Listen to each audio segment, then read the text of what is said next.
Shalom Uvracha. Cette semaine, nous allons lire la parashat Vayetranan, la première des 7 parachiotes de consolation, avec comme haftara Nachamu Nachamu Ami, consolez, consolez mon peuple, après donc ce jeûne de Tisha B'Av dimanche dernier. Dans cette paracha, il y a des textes très importants, comme la deuxième édition des 10 paroles, appelée généralement 10 commandements, et on trouvera même, Shema Israël, le premier paragraphe du schéma que nous récitons matin et soir. Est-ce qu'il y a un lien entre la paracha de cette semaine et la Gemara Souka que nous sommes en train d'étudier dans le Daf Yomi? J'ai posé la question à mon ami Jordan, qui m'a dit, ben oui, à la fin du Daf Yud, à la fin de la page 10, Amoud Bet, tout à fait en bas, on nous parle de celui qui est en train de dormir à l'intérieur de la souka et qui serait sous un lit à baldaquin. S'il est nu sous ce baldaquin, il n'a qu'à sortir la tête du lit pour pouvoir réciter le schéma. C'est ce que nous dit la Gemara, puisque on ne doit pas voir sa nudité au moment où on récite ce texte. Alors, indépendamment de la discussion pour savoir à quelle hauteur doit se trouver ce baldaquin pour que ce soit considéré comme un habit ou comme une tente, je dis effectivement, on a le premier paragraphe du schéma dans la paracha, c'est une remarque générale, mais pas spécifique avec tel ou tel verset de la paracha, et je pensais plutôt vous proposer la réponse suivante. Il se trouve que dans cette même page 10, sur ce Amoud Bet, sur ce verso, mais cette fois-ci plus haut dans la page, on nous raconte la discussion entre les sages pour savoir si une souka, quelle que soit sa dimension, très grande, jusqu'à ses 20 amot, ses 10 mètres de hauteur maximum, ou Asarat Fachim, pratiquement 1 mètre de hauteur, la hauteur minimum, si on peut mettre à l'extérieur ou à l'intérieur un drap, un tissu, soit pour éviter la pluie, soit pour empêcher les feuilles de tomber à l'intérieur. Il y a toute une discussion qui nous montre que si c'est ça le but, alors bien entendu c'est pas soul, ça ne convient pas puisque c'est une tente à l'intérieur d'une autre tente. Par contre, si l'objectif de ce drap, par exemple à l'intérieur avec des décorations, c'est d'embellir la souka, alors ça sera permis. À ceci près que dans la discussion vient la notion de distance par rapport à ce srar.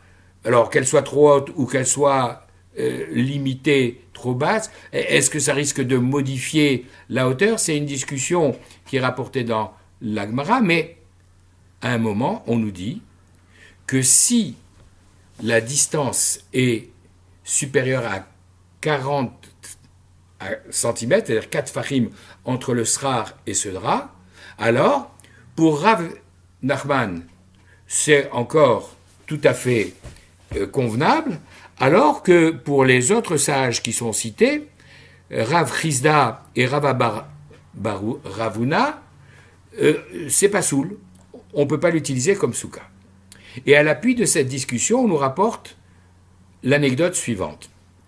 Il se trouve que Rav Chizda et Rav Ravuna étaient en déplacement et ils ont été accueillis chez le Rosh Galuta, chez l'exilarque, le chef de la communauté en exil en Babylonie. Et celui qui était chargé d'accueillir les invités, c'était justement Rav Nachman. Et naturellement, il les a installés dans la souka, mais à un endroit où il y avait ce drap à plus de 4 fachim, plus de 40 cm par rapport au toit de la souka.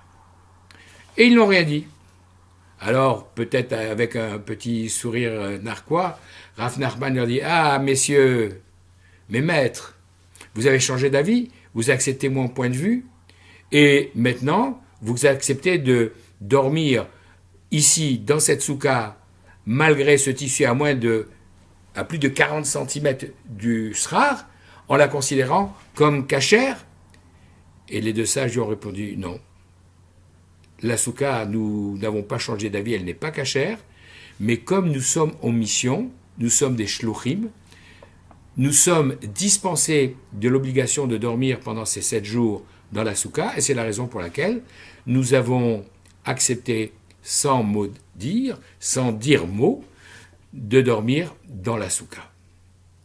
Shluchei mitzvah, pturim mina mitzvah. Ceux qui sont en mission pour accomplir une mitzvah, un commandement, sont dispensés d'un certain nombre de commandements. Par exemple, dans la Gemara Brachot, on nous parlera de la récitation du schéma, justement, ou ici, on nous parle de la récitation de la mitzvah de la soukha. Alors, il se trouve que ce même sujet, on va le voir 2 semaines environ plus tard, dans le Daf Kaf E Amoud Aleph, lorsque on va reprendre, cette fois-ci directement, la Mishnah, qui va être la base de cet enseignement. Et là-bas, on nous dit Shluchei mitzvah, peturim min hasouka. C'est de là où on l'apprend.